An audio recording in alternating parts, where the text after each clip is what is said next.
Chegou, rapaz, tá bonitão mesmo. Até esse quadro, isso é quadro do pastor da primeira igreja, hein? Rapaz, que bom, finalmente conseguimos. Falar de missões não é fácil não, né, Marcelo? Falar de missões é uma luta, meu amigo. Estou até acostumado. Você mais do que eu, né? A gente fala de missões, a coisa pega mesmo. Você está bem, família? Tudo jóia? Tudo em paz? Então, graças a Deus, quero antes de mais nada pedir perdão a você e a todos que acompanham aí o seu canal de Instagram, pelo transtorno da última semana. Estava em casa, perto do roteador, mas não sei o que aconteceu, a internet deixou a gente na mão. E hoje eu estou aqui na igreja, vim aqui para fazermos, vamos ver se vai funcionar hoje, Marcelo. Não, mas vai, Deus é. Aí, Jaziel falou que tá jóia. Edilene chegou, tá chegando mais. É bom que chegou mais gente também, vai chegando, a pessoa vai recebendo mais a bênção. Marcão, vamos ganhar tempo aqui. Né? Eu quero agradecer você mais uma vez aí pela sua agenda, por você estar com a gente. E queria que você retomasse, porque a gente vai deixar isso gravado, né, para que outras pessoas possam compartilhar. E semana que vem o áudio estava ruim no começo, depois. Que você contasse um pouquinho da sua história, né? Eu já te apresentei. Você é o arcebispo da PIB de Santo André, da Primeira Igreja de Santo André, é presidente de Atletas de Cristo no Brasil. Mas tem uma história muito bonita que eu queria que você compartilhasse de novo com a gente aí. Porque a turma olha, às vezes, né, você é pastor de PIB, coordenador do Conexão Voluntários em Campo, presidente de Atletas de Cristo. A turma acha que foi sempre assim, que você nasceu em berço evangélico. Conta um pouco da sua história para nós. Eu falo assim que as pessoas pensam que a gente tem pedigree ministerial, né, Marcelo? Porque tem muita gente que acha que você nasceu em berço esplêndido, seu pai era líder disso, seu avô era pastor não sei do quê. E eu tive, assim, a alegria de ser a primeira geração de crentes lá em casa, né? Eu e meu irmão mais velho nos convertemos e eu levei meus pais a Cristo, né? Então, tudo que eu tenho hoje como herança ministerial foi dado pelo Senhor, como todo ministério é dado pelo Senhor, né? Alguns, assim, a gente sabe, nasce aí filho de fulano, neto de ciclano, tem sobrenome famoso, acaba herdando algumas coisas, mas João diz bem claro, aquilo que não é dado do Senhor, nós verdadeiramente não temos. Tudo que realmente nós temos é o que pode ser dado pelo Senhor, né? Então, eu, graças a Deus, tenho ser pastor, presidente, pastor sênior da igreja, que eu me fui discipulado, que eu fui chamado para a obra missionária. E até semana que vem eu tenho a honra de presidir por 7 anos o ministério que me apresentou a pessoa de Jesus Cristo. Eu sempre fui apaixonado por esporte, era um garoto travesso, gostava de ir para a rua, jogar bola. Nunca fui assim mal criado com os meus pais, era bem de família, mas jogar bola era a minha paixão. E aí veio o futebol, depois veio o voleibol, até que eu descobri o handebol na escola e comecei a treinar handebol e foi ficando sério, virei atleta de alto rendimento. E ainda adolescente, estudando e treinando, eu descobri numa revista cristã, na casa do meu tio, a respeito dos atletas de Cristo. Testemunho do Márcio Araújo, um jogador de futebol de São Paulo. Quando eu vi aquela expressão, pastor Marcelo, atleta de Cristo, eu falei, mas isso tem tudo a ver comigo, porque eu amo o esporte e eu também me interesso pelas coisas da fé. Eu tinha meu Novo Testamento, que eu tinha ganhado dos Gideões, eu lia, eu ia na igreja que eu frequentava na época, não era uma igreja evangélica, mas eu fazia a minha crença, a minha fé da do meu filho. Até que eu descobri, através dessa revista, que tinha um ministério chamado Atletas de Cristo. Escrevi para a Caixa Postal, olha só, Caixa Postal, número tal. Nossa! Não é algum tempo depois veio a cartinha dizendo, olha, Marcos, muito obrigado pela sua carta, prazer te conhecer, que bom saber que você está treinando, jogando, mas você precisa ter um encontro pessoal com Jesus. Alguém lá no ministério foi muito sensível, muito sábio, muito cuidadoso com as palavras, me orientaram, eu fiz o que a Bíblia fala, entrei no meu quarto, fechei a porta, orei em secreto, e o Senhor ouviu minha oração. Entreguei meu coração para Jesus. Algum tempo depois, o Espírito me conduziu sozinho. Peguei meu carro, um dia estava indo para aquela antiga igreja que eu frequentava, e o Senhor me conduziu para a primeira igreja Batista Santo André. Eu aqui entrei faz 30 anos e nunca mais saí. Aqui eu fui discipulado, aqui eu fui chamado para a obra missionária, aqui eu fui ordenado pastor, aqui eu me casei E aqui, depois da lamentável perda do pastor Edson Queiroz, nosso pastor e mentor, um exemplo para a minha vida, ele que faleceu em setembro de 2016, há 4 anos atrás, eu então fui convidado a participar de um processo para ser pastor da igreja. E eu não sabia se essa era a vontade de Deus, porque eu estava há 20 anos servindo o Senhor numa agência missionária, que é a Junta de Missões Mundiais. De repente, pastor da igreja, achei aquilo assim um pouco quanto exagero do ponto de vista do senso de humor de Deus. A gente sabe que o nosso Senhor tem um senso de humor caprichado, né? Mas pastor da sua própria igreja, depois de 20 anos servindo em missões, mas você sabe, né? Todo convite que vem do ministério você tem que colocar em oração. E eu coloquei em oração. Sim. E o Senhor disse para mim assim, claramente, vá até a Assembleia e lá você vai conhecer a minha vontade. E para quem não acompanha, as igrejas batistas têm um processo de sucessão pastoral que os pastores participam de entrevistas, pregam na igreja, mas tem um dia que a Assembleia da igreja, não é uma pessoa ou duas, mas toda reunida, sabatina o pastor e decide a Assembleia. E foi dia 13 de maio de 2017, eu fui sabatinado. E no final daquela sabatina, eu vim para uma sala, que é a sala que eu estou, inclusive, no momento, e eles ali no templo fizeram a eleição, e 606 pessoas que haviam no templo, pastor Marcelo, 603 votaram pela minha entrada. E aí o Senhor falou, você ia conhecer a vontade na Assembleia. Eu entendi que era realmente o tempo do Senhor. Até hoje, 3 anos depois, não me considero competente e capaz para estar aqui, mas isso me traz um certo descanso, porque quanto mais incapaz eu me sinto, mais eu dependo do Senhor. E eu estou aqui há 3 anos, graças a Deus. Foi essa a minha história de um jogador de futebol, vôlei, handebol, lá na periferia de Santo André, um bairro, assim, ali divisa com São Bernardo. Eu pude conhecer o mundo pela obra missionária, através dos Atletas de Cristo, me converter ao Evangelho e hoje pastorear a igreja aqui em Porto. Que legal, que história bonita aí. Aproveitar que para dar. Rapaz, sala de visita é um lugar de amigos, né? Tá o João Marcos aí, que é. João Marcos lá de Niterói, não sei se você conhece, ele é ministro de música da igreja do Engar, meu amigo também de muitos anos, querido mesmo. A Arlete também está com a gente aí, o Enos, a Laís. Ô, João, eu quero você aqui logo no sala de visita comigo, viu? João Marcos, o Hugo Marquinhos, lá da PIB do Engar, vamos nos falar. Mas, Marcão, né, tem o Marquinhos e o Marcão, eu chamo carinhosamente o pastor Marcos Grava de Marcão, que quem o conhece, quase 2 metros. Descobri outra afinidade. Eu joguei handball também em nível escolar, né? Não cheguei a ser de alto rendimento. Olha, o pastor Marcos Grava é um dia mais novo do que eu, literalmente, 26 de novembro de 68, eu sou de 25 de novembro. Né? Só que ele foi atleta de alto rendimento, eu fui enganador de baixo rendimento. Eu joguei handball na escola, de futebol, eu sou um curioso.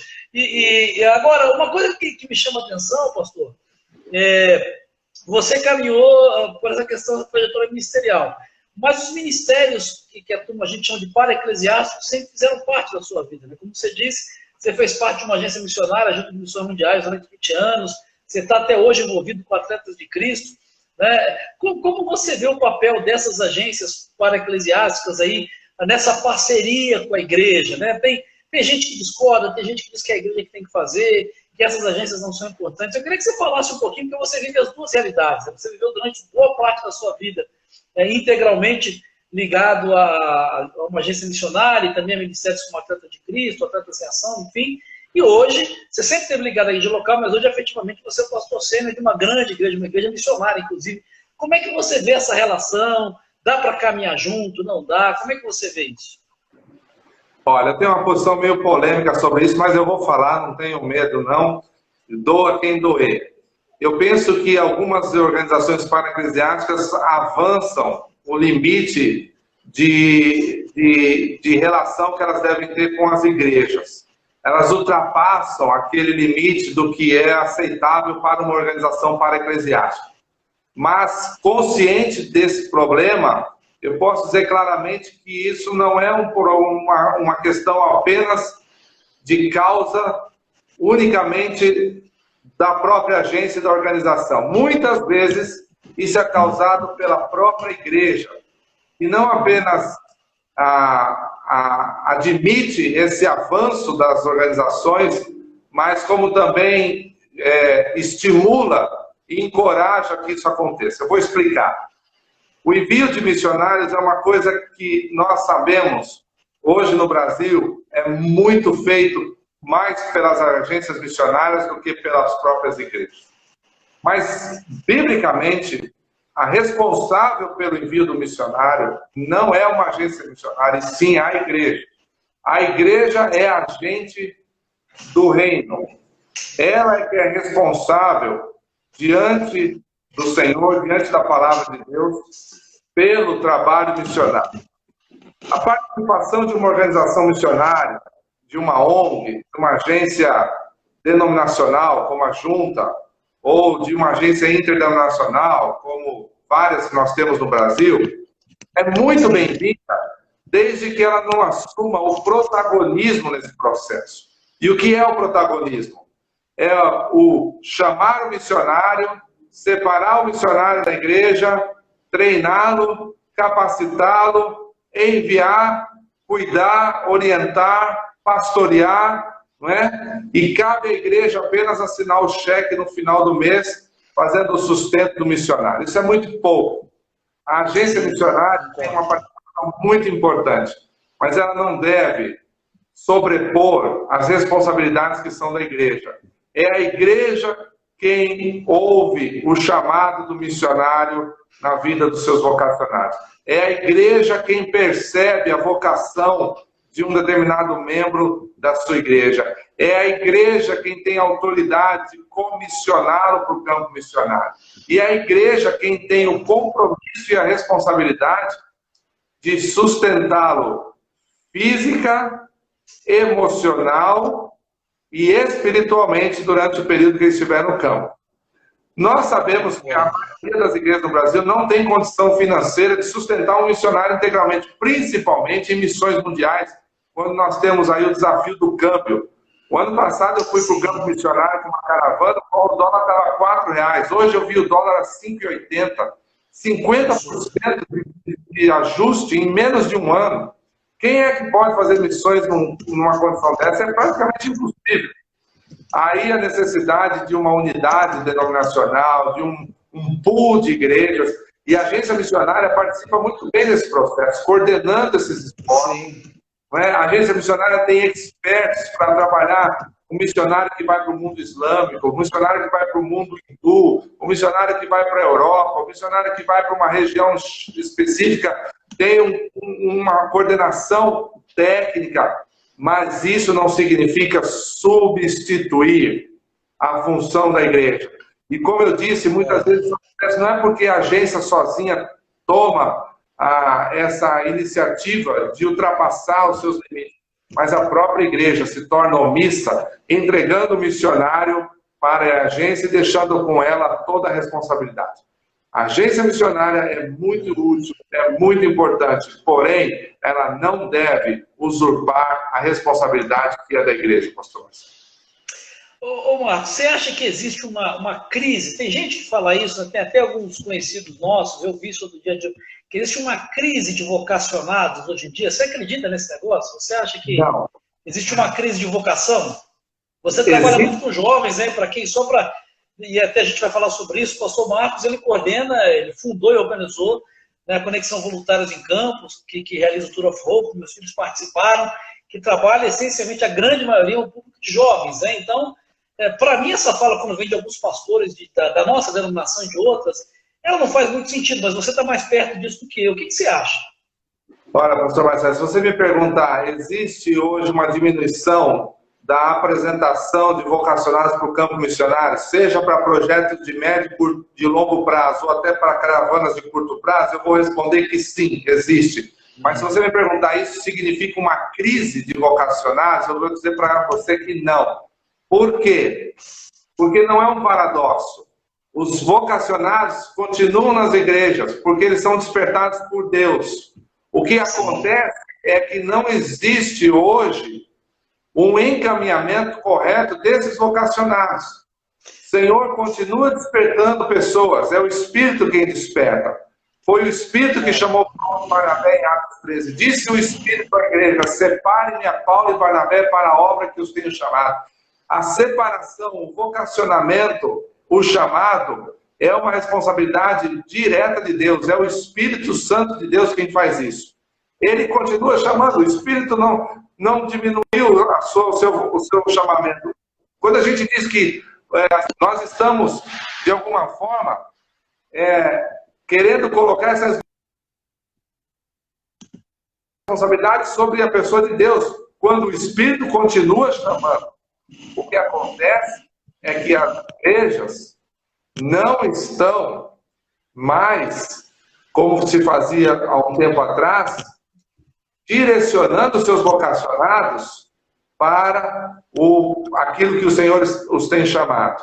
Então, jovens em igrejas que poderiam estar oferecendo sua vida, seu tempo, para um determinado projeto missionário, ainda que seja um período da sua vida, 5, 10 anos, até que ele case, tenha filhos, e aí a gente sabe que o tempo no campo missionário acaba sendo mais difícil para quem tem filhos já na idade adolescente, eles precisam retornar, mas isso não impede que ele desenvolva um projeto por um período de tempo. O problema é que os líderes cristãos, tanto da igreja, como também de algumas agências missionárias, não estão conseguindo encontrar esses vocacionados. Vocacionados nós temos. O problema é como eles estão sendo orientados. Só para dar um exemplo. Assim que eu cheguei aqui na nossa igreja, a primeira coisa que eu criei há 3 anos atrás foi uma equipe de cuidado integral dos missionários.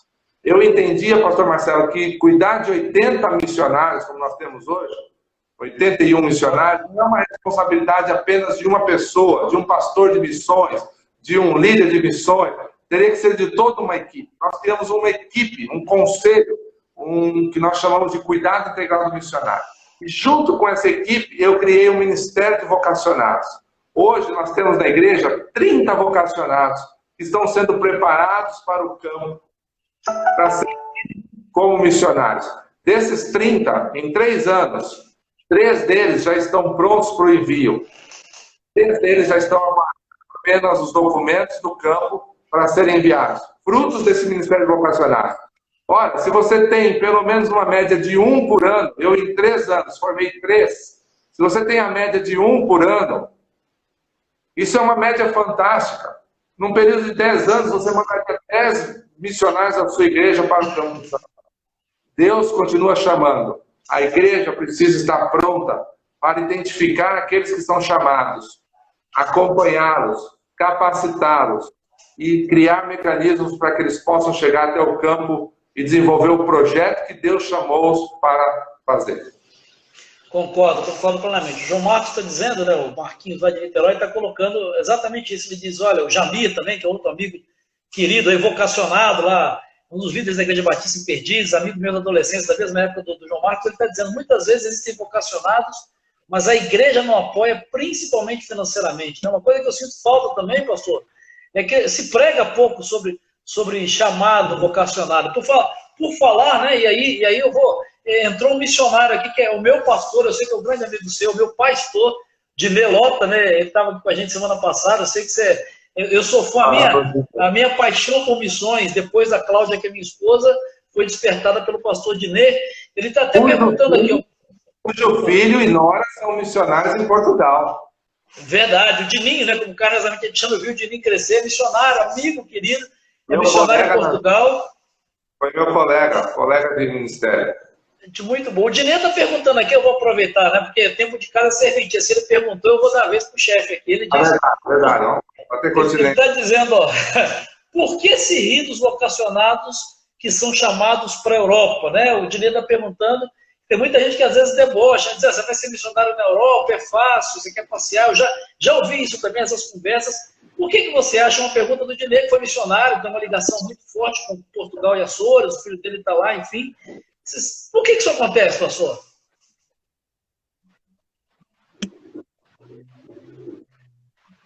Você conseguiu ouvir minha pergunta aí, não? Consegui. Olha, eu respondo dando meu exemplo. Eu não ia falar, mas os 3 vocacionados que nós preparamos esses 3 anos, coincidentemente, estão indo para a Europa. um casal para a Espanha e ela para Portugal. Eles apresentaram um projeto missionário consistente, com realmente um projeto com um nível de interesse genuíno pela necessidade, pela Europa pós-cristã, pelos grupos que estão naquela região. Não é? A igreja entendeu, absorveu, estão prontos para serem enviados, só faltam realmente os documentos. Então,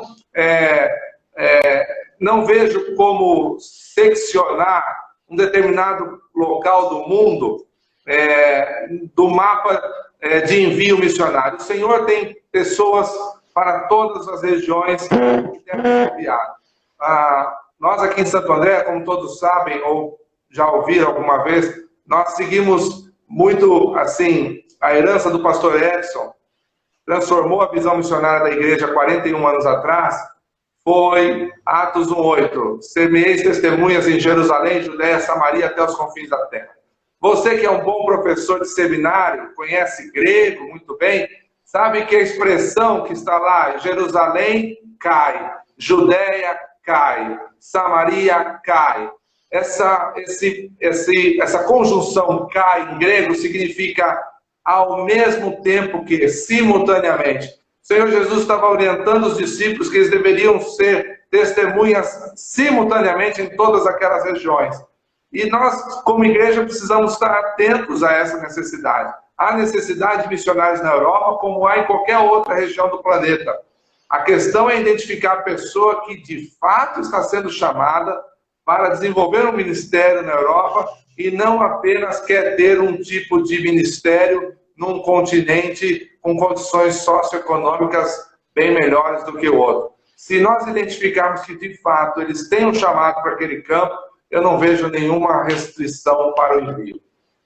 Eu acho que o segredo, né, Marcão, tá muito naquilo que a gente falou antes, do acompanhamento da igreja, né? A igreja acompanhar o processo, como você disse, né? Você está aí com um grupo grande, né, vários vocacionados sendo acompanhados, né? Esse cuidado com o missionário, cuidado com o vocacionado, porque, como em toda área, tem em missões, ministério pastoral, na medicina, no direito, tem bons e maus profissionais, né? E tem gente mal intencionada, assim, que quer passear na Europa, a gente sabe disso, nós somos pastores há muito tempo, a gente lida com muita coisa, mas o Jamir, que é um amigo querido, está até dizendo que a Igreja Batista em Perdizes, eles têm investido muito na França, que é um campo muito carente. Nós mesmos temos um missionário em Portugal, que é o Jefferson Chagas, né, que foi até da Junta, você conhece, que está em Portugal trabalhando com árabes. O nosso missionário de Uganda, o pastor Jonatas, que já até esteve aqui, está indo para Portugal agora, né, está num processo de transição de Uganda para Portugal. Eu acho que tudo passa por essa questão do acompanhamento da igreja, né? E aí volta na primeira pergunta que nós falamos, é a igreja que envia. Eu acho que pode ter uma agência parceira, mas a igreja tem que ter essa responsabilidade de cuidar, de conhecer, né? E de enviar, né? Não mandando aventureiros para o campo missionário, até porque isso traz prejuízo para o campo missionário também. Quando você manda um aventureiro, alguém que não tem uma convicção, um chamado e um preparo, um projeto, como você colocou, isso arrebenta quem está lá no campo missionário, até a liderança local, né? E um processo contínuo de avaliação, pastor Marcelo e pastor Dinê. Eu tenho feito algo aqui em Santo André que eu sei que também não tem muita simpatia de um grupo de missionários, mas nós hoje não podemos mais prescindir do controle da qualidade do projeto missionário.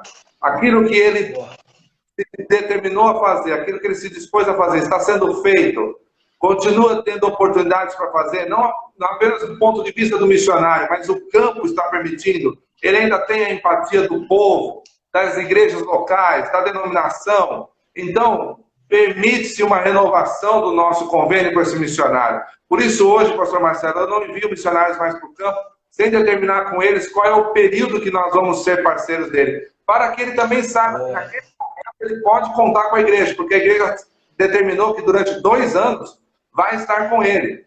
E em 2 anos ele sabe que ele não vai ficar sem o sustento. Nós estamos fazendo um compromisso de 24 meses de contribuição. Mas, ao final desse período, o missionário, os parceiros locais com ele naquele país, a nossa própria igreja, vão reavaliar esse processo. Ele necessita de mais um período de campo. Se isso é viável, por que não mais 2 ou 3 anos? Agora, enviar um missionário e dá para ele uma carta promissória, que ele vai ficar 30 anos no campo e você vai sustentá-lo, isso, um compromisso de uma tragédia anunciada. É uma frustração já pré-anunciada. Ou o missionário não vai ter o compromisso da igreja, que vai falhar em um determinado momento, ou a igreja vai ver um missionário que recebe, mas não está... Nós temos um compromisso aqui com um missionário que se aposentou da Junta de Missões Nacionais agora, e você provavelmente já ouviu falar, pastor Rinaldo de Matos. Pastor Rinaldo tem 86 anos. 86 anos. 86 anos. Se aposentou da Junta e perguntou, a igreja vai continuar comigo? Porque eu vou continuar evangelizando os xeretes e traduzindo o material. 86 anos. Por que não? Agora, você não pode assumir um compromisso com um casal de missionários aos 30 anos e ficar com eles até os 70 anos, se eles, por acaso, não se desenvolverem mais o projeto, se houver algum impedimento, se não estiverem mais no campo, se a saúde já não permitir estar mais lá. Então, a igreja tem que dar o apoio, mas isso não significa estar com eles no campo missionário para o resto da vida. Não é um compromisso perpétuo. É um compromisso enquanto ambas as partes estiverem, de fato, cumprindo a sua responsabilidade.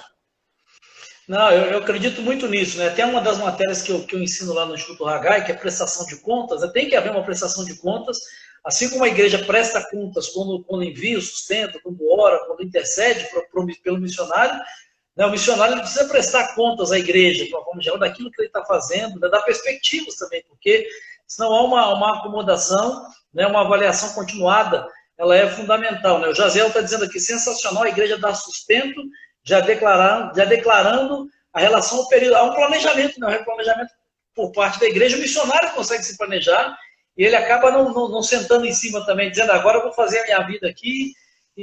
Eu quero reforçar que nós geralmente não terminamos. Muitos desses missionários, nós estamos renovando os convênios, porque nós estamos vendo que o missionário está caminhando bem, que ele está fazendo um bom trabalho, os parceiros estão gostando do ministério dele. Por que não continuar? A igreja deseja continuar, porque a igreja está sendo abençoada. A igreja que sustenta o missionário em dia, e o missionário que faz um bom trabalho, o Senhor abençoa e não falta recurso. Eu sou testemunha disso, não falta. Agora, a igreja que sustenta o missionário, que não desenvolve trabalho, e vai para o campo missionário, senta na varanda e fica recebendo a pensão mensal dele, isso é um problema não apenas para a igreja, como também para o próprio missionário e para a obra de uma maneira geral. Não é?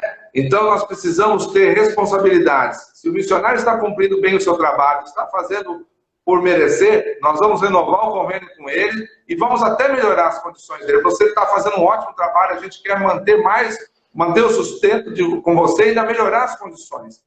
Mas se ele chegar um momento que já não está mais cumprindo, ou o campo missionário não permite que ele faça isso, então não tem mais porque a igreja tem que ficar sustentando o missionário e não está sendo efetivo no campo.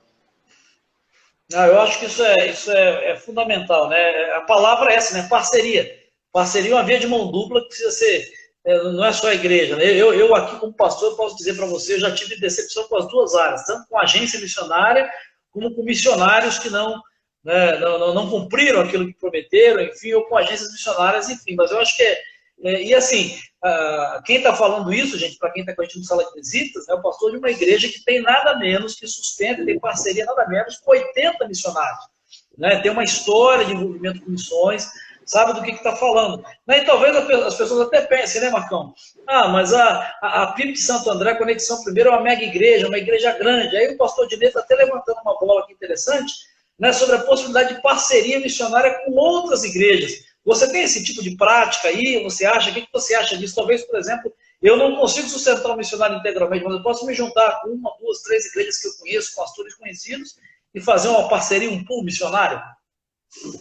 Essa é uma tendência cada vez maior, porque as agências missionárias, algumas delas, precisam melhorar a sua capacidade de gestão de missionários, porque reter a quantidade de recursos que elas retêm da igreja para a manutenção da agência e um valor não tão considerado do que a igreja envia chegar às mãos dos missionários, muitas igrejas que têm a condição já estão trazendo essa gestão para dentro da sua própria igreja, fazendo isso com outras igrejas, para de alguma forma diminuir esse valor que acaba ficando preso na agência missionária.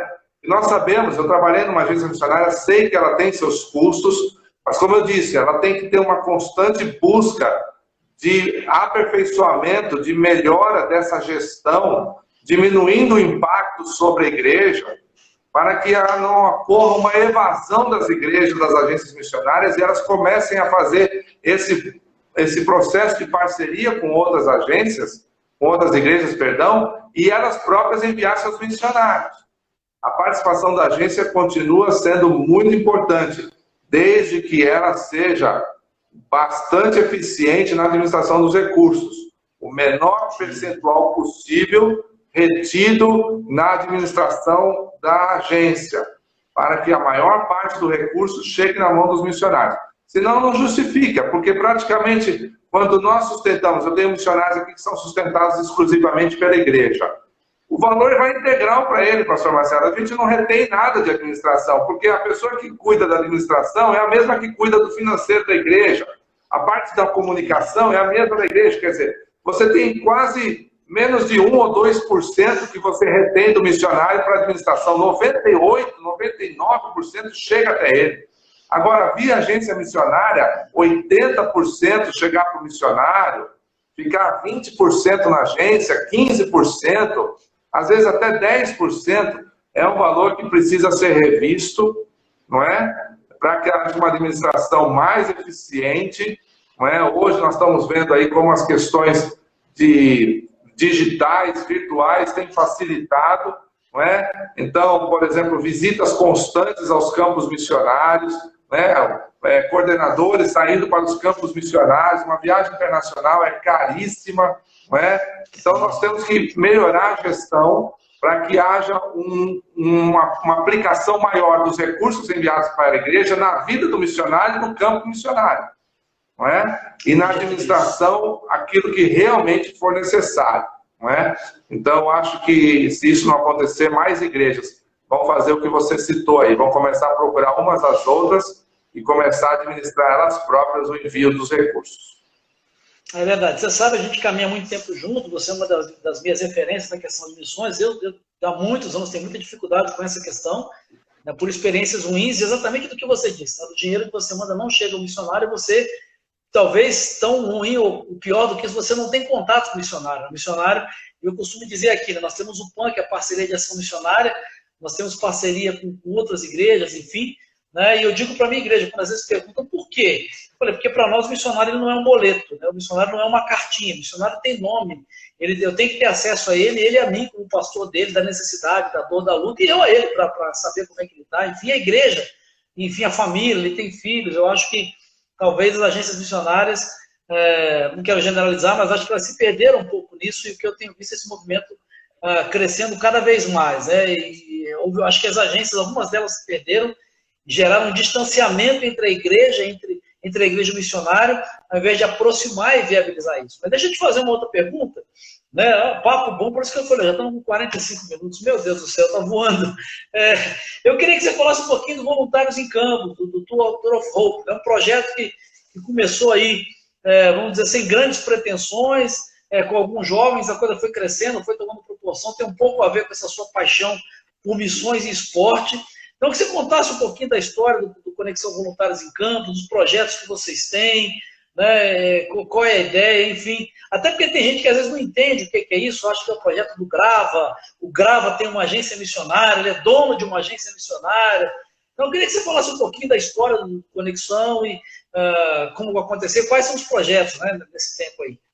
Eu agradeço pela pergunta, Marcelo, é uma oportunidade, porque você sabe que quando você tem boas iniciativas, mas elas querem ser mal interpretadas, fica fácil para qualquer pessoa encontrar alguma razão de depreciar, né? Enquanto muitas vezes você tem atitudes que são originárias assim, de uma má intenção, mas quando alguém quer tornar aquilo algo agradável, aceitável, sempre encontra uma maneira de florear. A Conexão Voluntários em Campo tem uma história, eu posso assim, de alguma forma, dizer que é uma história muito altruísta. Desde 97, 98, quando eu comecei a servir a Junta de Missões Mundiais, meu foco foi enviar pessoas para campos missionários, sobretudo os mais resistentes, para projetos de curto prazo. Você, naquela época, tinha muita dificuldade de penetrar um missionário no sudeste da Ásia, no Oriente Médio, em alguns países você tinha muita dificuldade de colocar um missionário a longo prazo. Era mais fácil enviar um missionário por um período de curto prazo, que pudesse fazer algum projeto, alguma ação. E principalmente na minha expertise, que era o esporte permitia isso. Enviar um treinador por um mês, por 2 meses, eu várias vezes fui à Ásia, fiquei 2 meses servindo como treinador, enviava equipes comigo, treinadores, e assim eu fui fazendo por cerca de 10 anos. Até que chegou 2008, e foi o grande clímax. Continente asiático, um desafio, janela 1040, especialmente a China, o maior campo missionário do mundo, na época sem nenhum missionário da junta. A maior agência missionária da América Latina não tinha, em 2008, nenhum missionário servindo em tempo integral dentro da China continental. Não tinha. Mas então, chegou os Jogos Olímpicos da China. Uma grande oportunidade. Vamos enviar voluntários. Não tem como barrar a entrada de pessoas, porque os Jogos Olímpicos é uma oportunidade de a gente... Começamos a construir esse projeto em 2005. Nessa época não tínhamos nenhum missionário. Quando chegamos em 2008 já tinha um colega lá. Mas em 2005, 2006 não tinha ninguém servindo na Ásia, especialmente na China. Então construímos um projeto. Participamos disso com outras agências, com outras igrejas.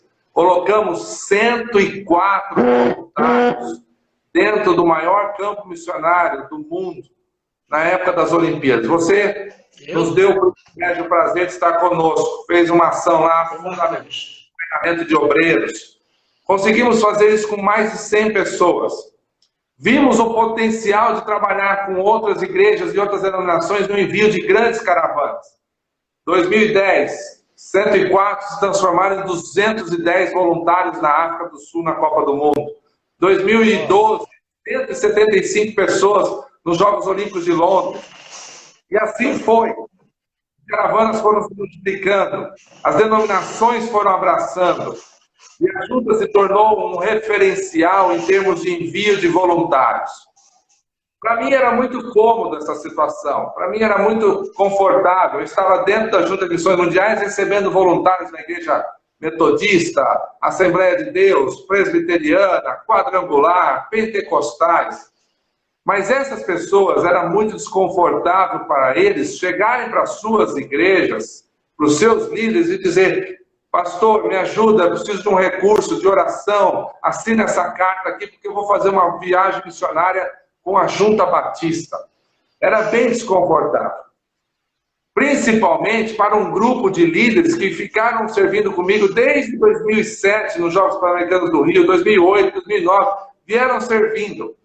Essas pessoas que estavam todos os anos, eu fazia 2 caravanas, 3 por ano, eles estavam em 2, 3 por ano. Então nós entendemos, eu e um grupo de líderes, que era importante criar uma organização que desse um respaldo para esses irmãos de outras denominações, para que eles pudessem ter esse apoio das suas igrejas. Olha, estou viajando com essa caravana.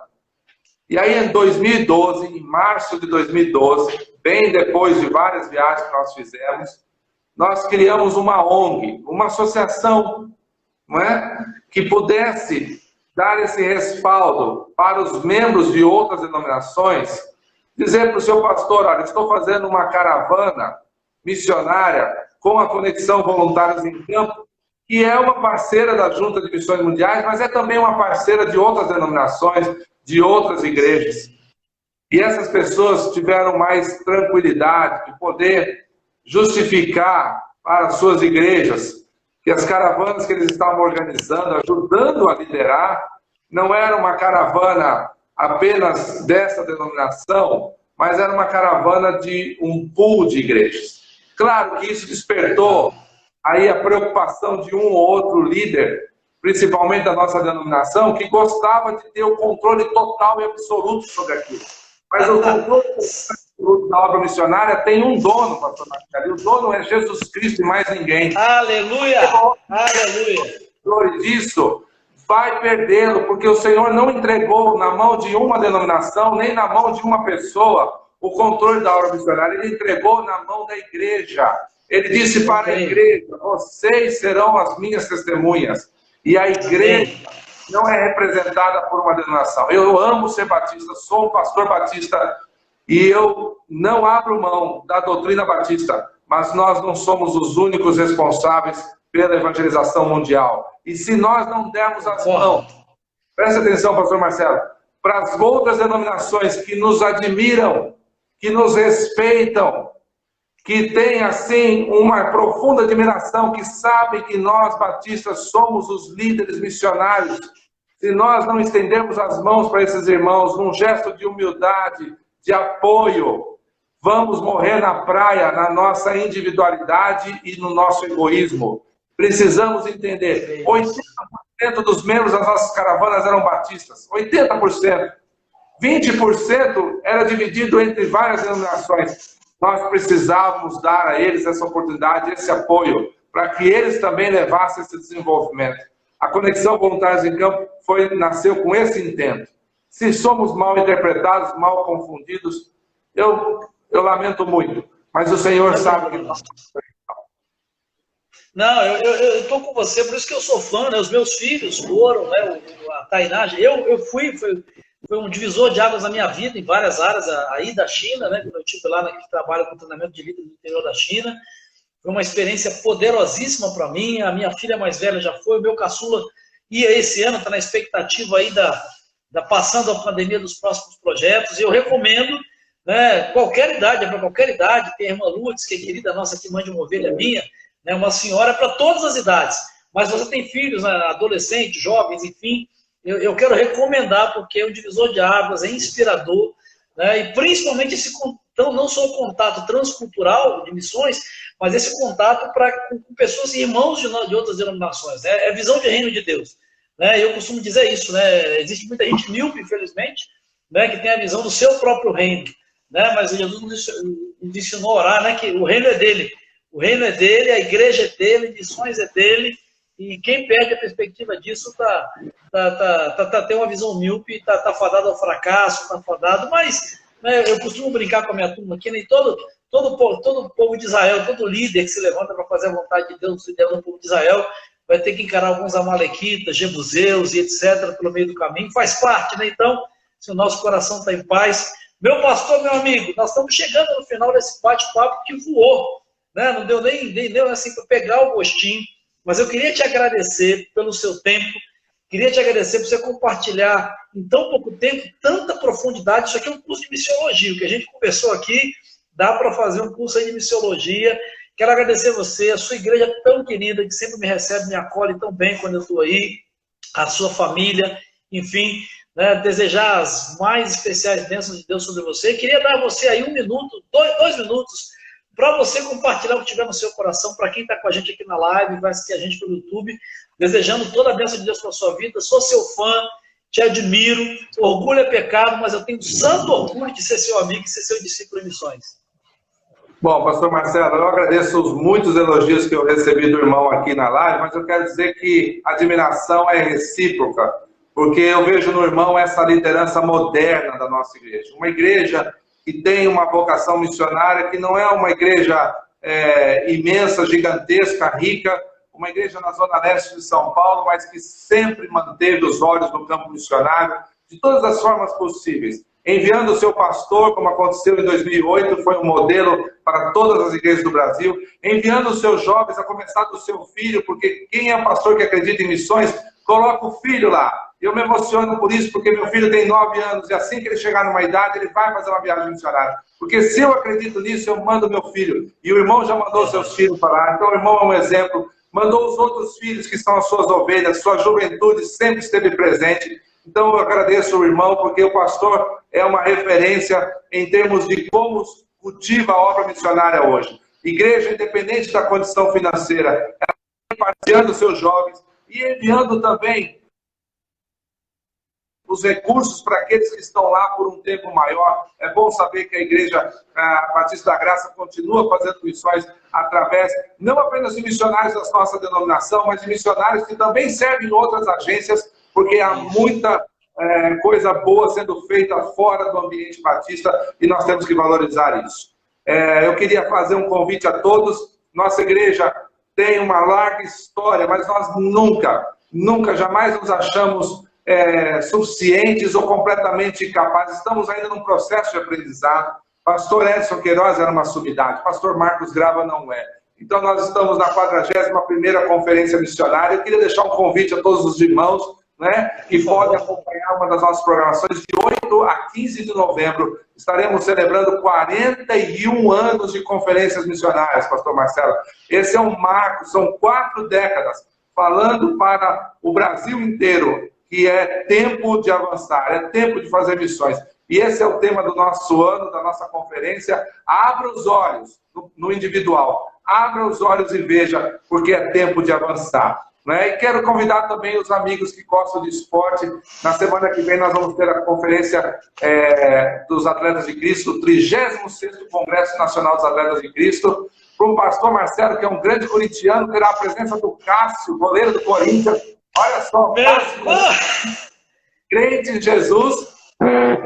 E para homenagear meu pai, já falecido, o Silas, ex-atacante do São Paulo, da seleção brasileira, são nomes que vão estar conosco aí. Então participe, totalmente virtual, 36º Congresso, dia 16 e 17 de outubro, atletasdecristo.org, você entra e participa da nossa programação. Não, imperdível. Então, 16 e 17 de outubro, bem rapidinho, porque a gente está terminando, 16 e 17 de outubro, atletasdecristo.org, Conferência de Atletas de Cristo. E a data da Conferência Missionária da Conexão? 8 a 15 de novembro. Imperdível, né? Como está dizendo o Dinei, 41 anos de conferência missionária não é para qualquer um. Não é para qualquer um. Não perca, coloque aí a Conexão Primeira, você procura no YouTube aí, se inscreve lá no canal, vale a pena, só tem coisa boa, gente boa, um time de pastores, né? E é bênção, né? Eu vou estar lá, né, como bom palmeirense, né? Jesus falou que tem que levar luz, né? Então eu vou estar lá com o Cássio, é meu irmão em Jesus, ele tem me abençoado muito. Nos últimos jogos, eu como palmeirense tenho sido abençoado demais por ele, mas é um cara que eu tenho de verdade aprendido a admirar a história dele. O Silas eu já conheço há mais tempo, né? Tive a oportunidade de entrevistá-lo há alguns anos atrás. É um cara de Deus. Aí os corintianos estão todos se posicionando, ficam todos aliçados aí, ó. Então, o Dileto está pedindo para dar um abraço do Silas. O Silas é um amigo querido, assim, uma pessoa que eu admiro demais, um dos precursores desse tempo, tá bom? Menos de um minuto, quero agradecer você que está com a gente aqui, pastor Marcos, mais uma vez. A gente se vê na conferência, com certeza, Atletas de Cristo, atletas.org, atletasdecristo.org, Conexão Primeira, Conferência Missionária, não perca, vai ser bênção. E compartilhe essa entrevista que vai estar no máximo amanhã no meu canal do YouTube, Marcelo Santos Oficial. Compartilhe e abençoe outras pessoas, tá bom? Deus abençoe você, até a próxima e saudações ao Alviverde, saudações palmeirenses. Fique na paz do Senhor. Grande abraço. Beijo, meu irmão. Amo você, pastorzão.